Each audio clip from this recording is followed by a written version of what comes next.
இந்த பேய் படங்களை பார்த்தா பயங்கரமா அள்ளு விட்டுரும். இப்படி நம்மள பயப்படுத்தினா 5 தமிழ்ல வந்த பேய் படங்கள் இருக்கு. 5th பிளேஸ்ல சித்தார்த்தோட அவல் படம் இருக்கு. இந்த படம் 2017ல வந்து பயங்கரமா மிரட்டுனுச்சு எல்லாரையுமே.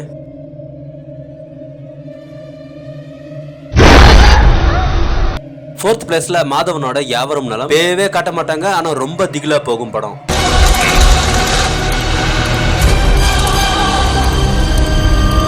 3rd பிளேஸ்ல மிஷ்கினோட பிசாசு படம். இந்த ஒரு படம் 2014ல வந்துச்சு. இந்த படத்தை பார்த்தா பேய் மேல உங்களுக்கு கருணை வரும்.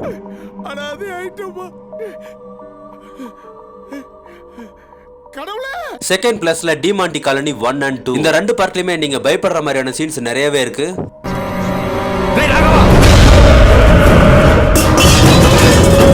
நம்பர் 1 நயன்தாராவோட மாயா படம். இந்த ஒரு படம் 2015ல வந்தது. பேய் பயம் இருக்கிறவங்க அந்த படத்தை தனியா பாத்துறாதீங்க, ரொம்ப பயந்துருவீங்க.